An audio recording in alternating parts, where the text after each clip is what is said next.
नमस्कार, मैं रवीश कुमार। एक नागरिक वो सब कुछ मान लेता है जो सरकार कहती है, जो पार्टी कहती है। पत्रकार को डराया जाता है तो नागरिक को मारा जाता है। और ये मैं नहीं कह रहा हूं, ये दुनिया भर के समाजशास्त्री कहते हैं और भारत का इतिहास भी यही बताता है। अब ये बात साफ सामने आ चुकी है कि सुप्रीम कोर्ट के कुछ फैसले अब नरेंद्र मोदी सरकार की दिशा में झुकते दिखाई दे रहे हैं। इस तथ्य की पुष्टि खुद सुप्रीम कोर्ट से बाहर आई एक रिपोर्ट से होती है। देखिए, अशोक चिनवाले सर्वोच्च न्यायालय के बयान में क्या कहा गया है। इस पर बात करने से पहले इंडियन एक्सप्रेस की सुर्खी पर नजर डालिए। Supreme court collegium admits its decision on जज change after government sought it.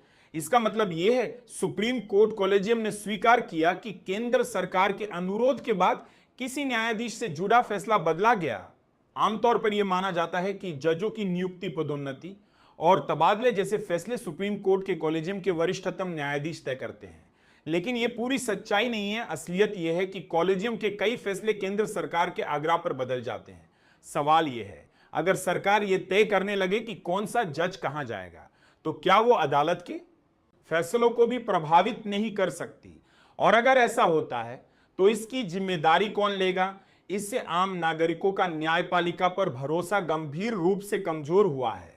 25 अगस्त को, यानी लगभग 1.5 महीने पहले, सुप्रीम कोर्ट कॉलेजियम ने मध्य प्रदेश हाई कोर्ट के जस्टिस अतुल श्रीधरन का तबादला छत्तीसगढ़ हाई कोर्ट में करने की सिफारिश की थी।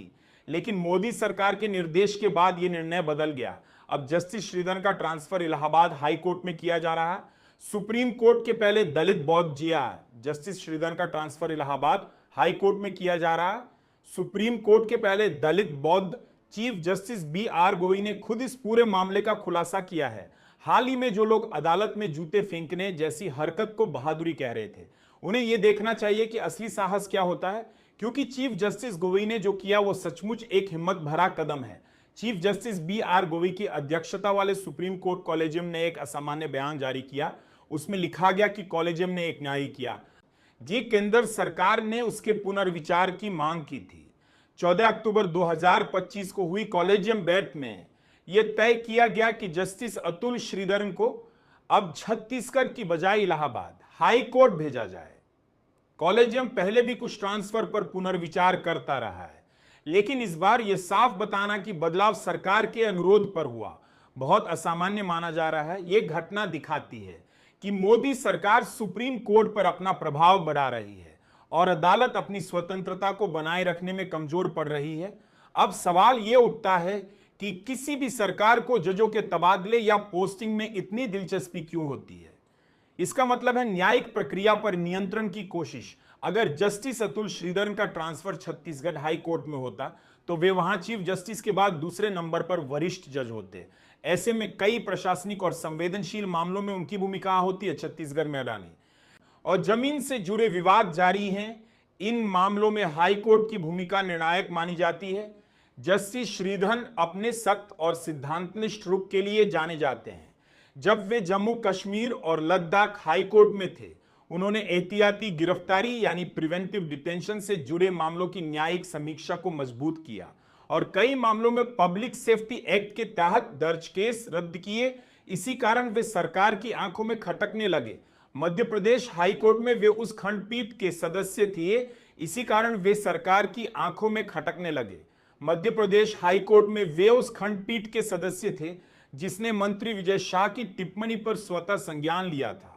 मंत्री ने कर्नल सोफिया कुरैशी के खिलाफ आपत्तिजनक बयान दिया था। अदालत ने कड़ी फटकार लगाते हुए पुलिस को FIR दर्ज करने का आदेश दिया। सरकार ने मामला रोकने की कोशिश की, लेकिन जस्टिस श्रीधरन अडिग रहे। संभव है कि केंद्र सरकार को यह डर रहा हो कि अगर justice Sreedharan Chhattisgarh high court पहुंच गए तो कई संवेदनशील मामलों में उस कठिनाई हो सकती है।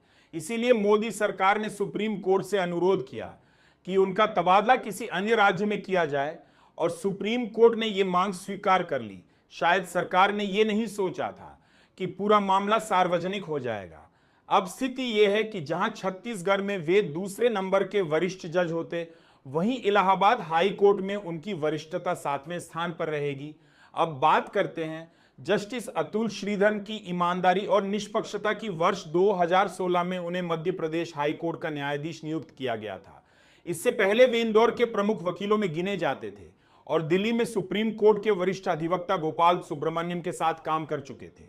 वर्ष 2023 में उन्होंने खुद कॉलेजियम से कहा कि उन्हें मध्य प्रदेश से बाहर ट्रांसफर किया जाए। कारण था कि उनकी बेटी वकालत शुरू करने वाली थी और वे नहीं चाहते थे कि उन पर पक्षपात का आरोप लगे। उनका यह कदम नैतिकता और पारदर्शिता का उदाहरण माना गया। इसके बाद उन्हें जम्मू कश्मीर और लद्दाख हाई कोर्ट भेजा गया है। लगभग 2 साल बाद 2025 में कॉलेजियम ने उन्हें फिर से मध्य प्रदेश हाई कोर्ट में स्थानांतरित किया। सितंबर में कॉलेजियम ने उनका ट्रांसफर छत्तीसगढ़ हाई कोर्ट में तय किया, लेकिन जैसे ही ये जानकारी मोदी सरकार तक पहुंची, उसने सुप्रीम कोर्ट पर दबाव बनाया कि यह निर्णय बदला जाए और परिणाम स्वरूप जस्टिस श्रीधरन को इलाहाबाद हाई कोर्ट भेजा जा रहा है। सवाल यह भी है कि जब सरकार अदालत के आंतरिक निर्णयों में हस्तक्षेप कर रही हो, तो क्या सुप्रीम कोर्ट को यह नहीं पूछना चाहिए था कि पुनर्विचार की मांग क्यों की गई? लेकिन कॉलेजियम ने खुद यह सब सार्वजनिक कर दिया, जिससे यह साफ हुआ कि केंद्र सरकार सुप्रीम कोर्ट की प्रक्रिया पर कितना असर डाल रही है। आज स्थिति यह है कि जब किसी खंडपीठ का नाम सामने आता है तो लोग पहले से अंदाजा लगा लेते हैं कि फैसला किस दिशा में जाएगा। हाल ही में वरिष्ठ वकील दुष्यंत दवे ने कहा था, वे कई मामलों में सिर्फ जज का नाम सुनकर ही समझ जाते थे कि परिणाम क्या होगा। उन्होंने कुछ जजों के सामने पेश होना बंद कर दिया और आखिर में सुप्रीम कोर्ट में प्रैक्टिस छोड़ दी। तस्वीर आज की भारतीय न्याय व्यवस्था की सच्चाई को दिखाती है। इस रिपोर्ट में फिलहाल इतना ही। अगर आपने अब तक हमारे चैनल को सब्सक्राइब नहीं किया है तो तुरंत कर लीजिए, बेल आइकन दबाइए, वीडियो को लाइक कीजिए और कमेंट में बताइए कि आपको ये रिपोर्ट कैसी लगी। नमस्कार।